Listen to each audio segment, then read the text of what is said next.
Hello, I am Geeta Babu Singh, Assistant Professor in Electronics, Government Degree College, Kalburgi.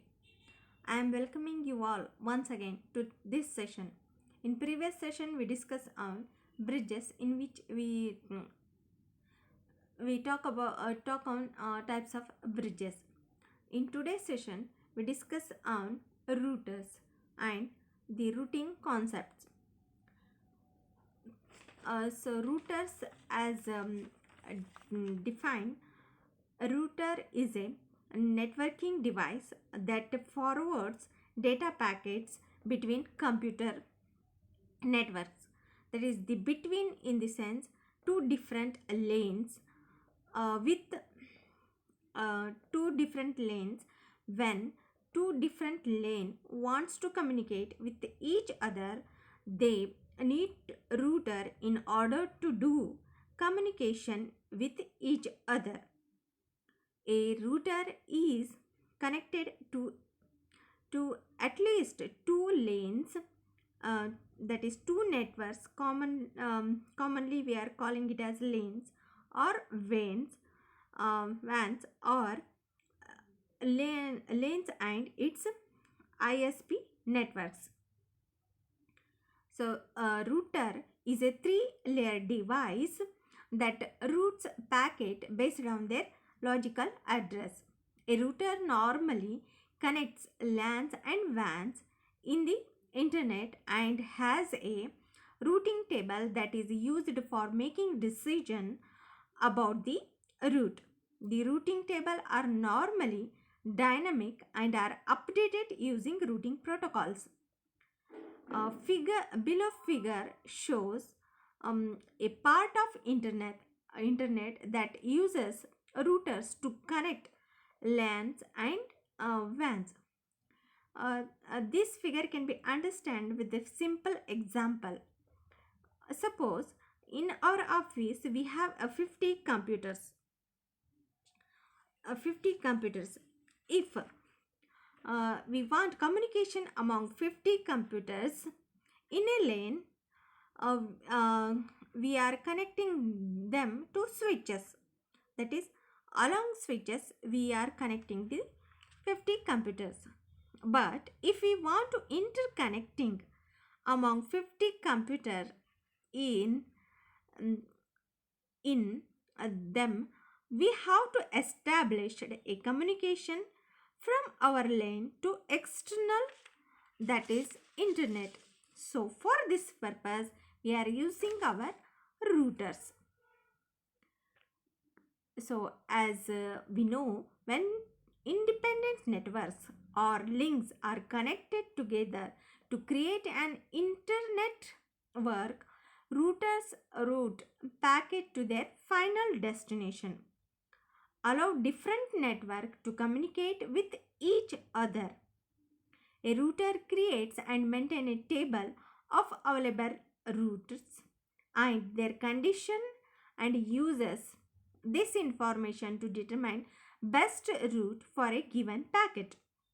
A packet will travel through a number of network points with routers before arriving at its destination.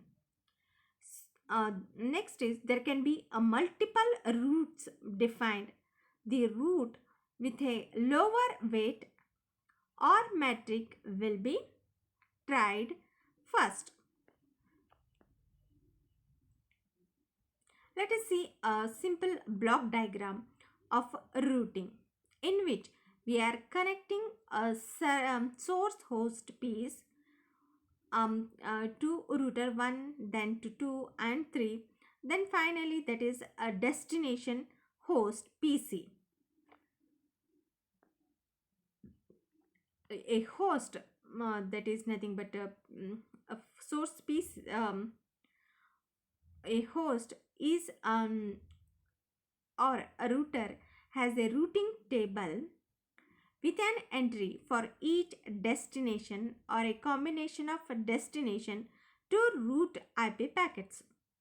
The routing table can be either static or dynamic. Then what is meant by static routing table? So a static routing table contains information entered normally. The administrator enters the route for each destination into the table. When a table is created, it cannot update automatically. When there is a change in the internet, the table must manually altered by the administrator. A static routing table can be used in small internet that does not change very often or in an experimental internet for troubleshooting. It is a poor strategy to use a static routing table in a big internet such as the internet. So let us see what is meant by dynamic routing table. A dynamic routing table is updated periodically by using one of the dynamic routing protocol such as a RIP, that is nothing but routing information, OSPF, that is nothing but open shortcut shortest path first. Next is or BGP, that is nothing but border gateway protocol.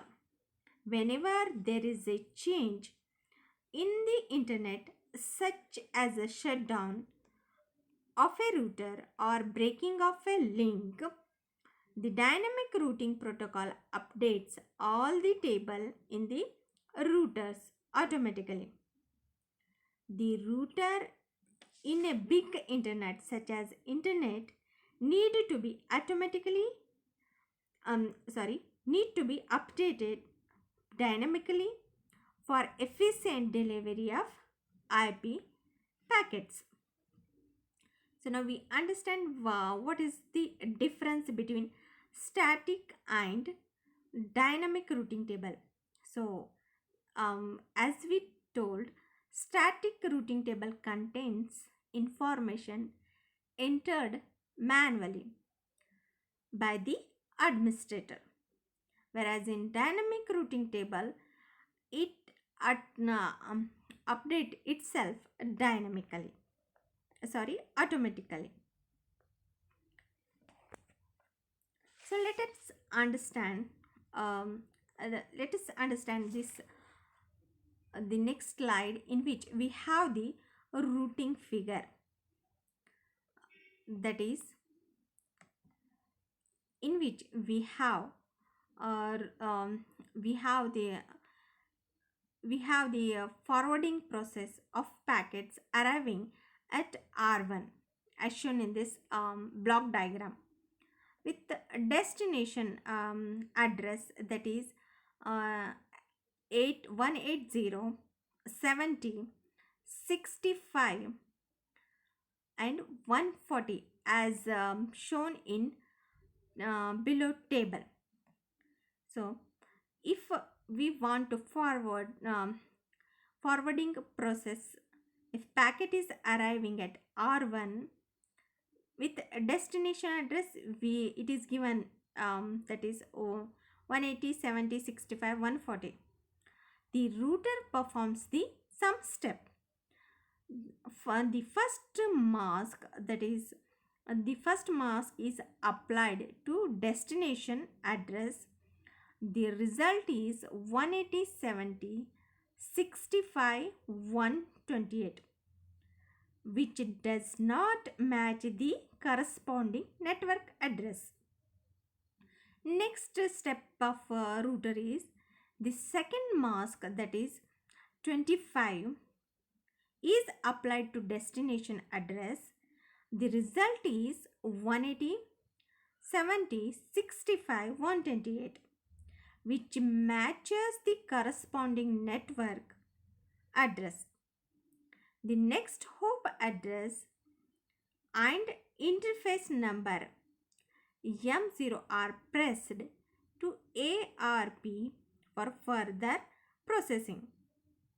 So that is nothing but how a router works on this type of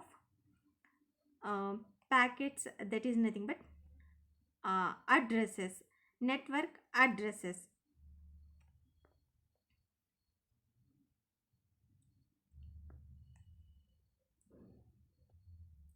So let us see what are gateways. Gateway is a normally a computer that operates in all five layers of the internet or seven layers of the OSI model. Gateway takes an application message, read it, and interpret it.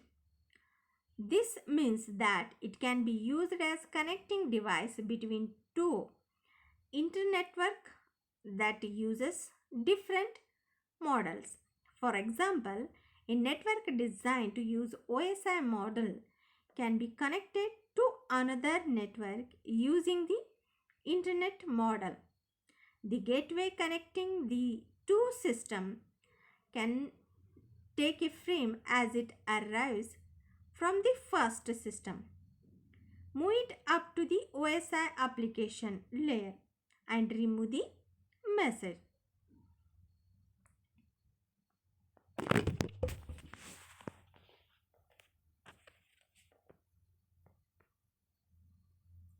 Thank you.